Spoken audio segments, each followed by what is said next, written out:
Today we're going to talk about hydroponics. The diagram on the screen that you see in front of you is a basic block diagram of how the system might work.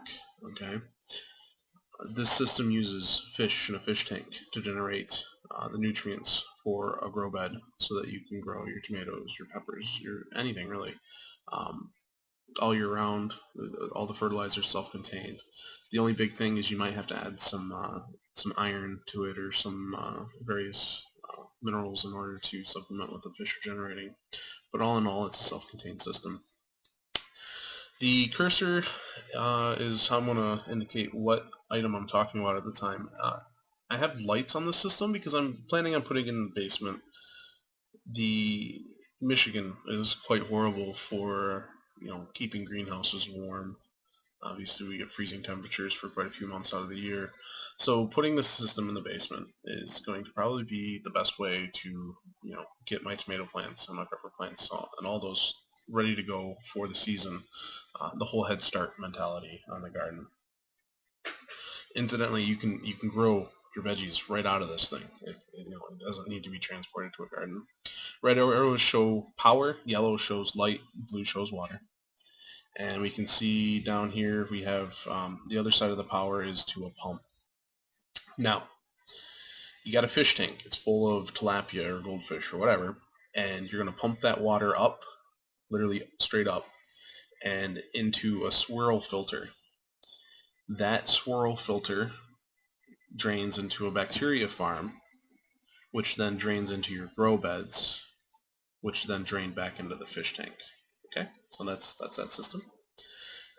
In this case, I'm looking at a 12-volt pump because what we're going to do is, now that we've talked about that, we're going to end the isolation. The goal is to get it off the grid, right? You don't want to have this running on your power on your meter at your house. So we incorporate a solar panel, batteries, which serve up the 12-volt power for the pump directly, and then a 120-volt inverter that serve the lights. Now, in my application, I have 4 lights, 2 different fixtures that are 32 watts each for a grand total of like 130 watts, 128 to be exact. And then the pump itself is like an amp, so all of 12 watts. It's not very big. It doesn't need to be for this. So there's not a lot of power there. In fact, if you run the numbers on it, if you're paying like 11 cents for a kilowatt hour, which is really high, by the way, it's 73 cents a day or $268 a year to run the lights and the pump 24 hours a day.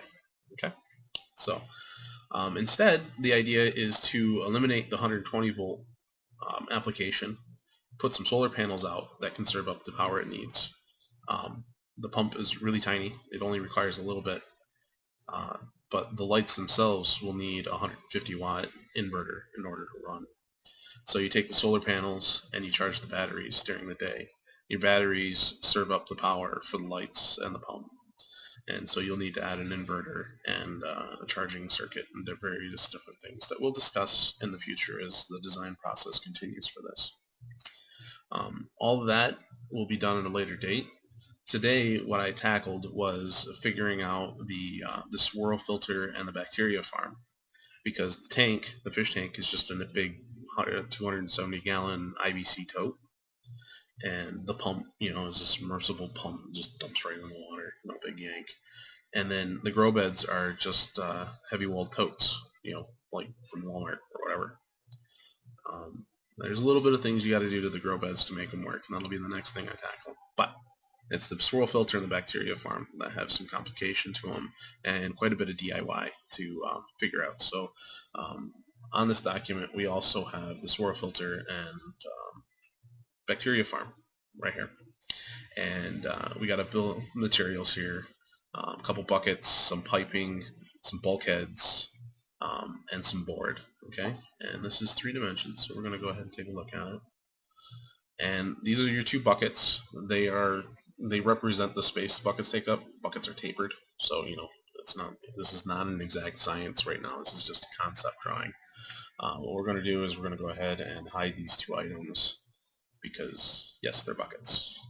Ta-da, buckets. Okay, cool. This is the plumbing, alright? And this right here is the barb fitting for a 3/4 inch inlet, just regular clear plastic tube, and that's coming directly off the pump, okay? So that comes in through a bulkhead. That bulkhead is mounted in the lid of that first bucket, okay? And then it comes down into a T and then into a pair of 90s, and these two 90s are pointing in opposite directions, counterclockwise in this case, and they cause the water to swirl in the bucket, hence the term swirl filter. And what this does is it causes all the heavy solids to go to the outside of the bucket. As the bucket fills, the heavy solids settle and we get clearer water on the top, which gets picked up by this 90. This 90 is just hanging out in space near the top of the bucket. So as the water level rises, it hits the top of this 90, spills into the 90, and through a bulkhead in the side of that bucket. Okay. From there, it pours into the top of our filter. Our filter will be a bucket that's full of sponges, scrubs, actual biomaterial, whatever, whatever seems cost effective at the time. As it fills the bucket, it drains as well. And I may or may not change this part of the design because I'm not 100% sure if the biofilter bucket is supposed to be full of water or empty. If water is just supposed to pass through, a bacteria-laden, pile of scrubbies in the bucket. If it doesn't need to be full of water, currently it's drawn correctly, and off the end of this 90 via this bulkhead, you plumb in your beds. Okay. Otherwise, you turn this 90 up, so it's facing 180 degrees, and then you basically build an upside down S trap. And however high you put the top of your S is however high the water level stays in your bucket, right? So with that in mind, let's go ahead and the isolation and just take a look at this.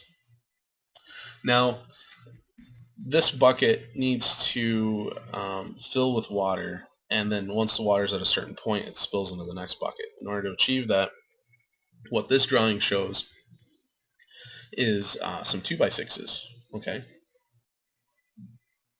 And the 2x6s are like, I don't know, 12 inches long on the outside ones, because our bucket is a 12-inch bucket, assuming the bucket base is 12 inches, right? And then some panels in between those, so the bucket can sit on those and higher than the second one. The goal is to have one pump in the entire system. And then, of course, I incorporated a board that the entire thing sits on, so it's a self-contained filter unit. The goal here is to be able to take this bucket that's highlighted and just pick it up, okay? And in order to do that, all we'd have to do is disconnect the tube from the barb. This pipe would stay connected at that point. But then you could take this bucket outside or whatever away from your system and empty it and clean it and take advantage of all that fish waste, because that's it's fertilizer, right? And then the same thing goes for this bucket as well. This bucket will just have the spigot off the side of it, and you could take this out of the system, turn off your pump, and take this out of your system and go scrub it down, clean it, whatever needs to happen in order to make that work for you. So this is the filter system that incorporates the bacteria farm and the swirl filter indicated here. The next video will discuss the grow beds, the fish tank, because they're kind of, what happens is you'll notice that the water line doesn't actually physically connect to the fish tank. That's because the water spills in and it reoxygenates and does all the things it needs to do for that. So there's the quick overview of the hydroponic system that I'm designing, and the filters for that system actually. And in future videos, I'll review the block diagram again, and then talk about which aspect of that diagram we're going to tackle. The bill of materials is not complete. There will be an update probably, as I source all these parts from Menards or whatever, and go ahead and come up with a price tag and figure out how much it's going to cost to build this whole thing. As it stands, I know that I'm going to be spending $20 a month on power if I don't have solar panels. So, you can run some cost analysis and figure out where the break-even point is to go ahead and just buy solar panels and how long it takes for the system to run in order to, pay for itself on solar. And then, of course, you got to keep in mind that it's not just the plants. You're also getting the fish. So $20 a month is your cost. But if you're getting over $20 a month in fish and veggies, then you're doing okay for yourself.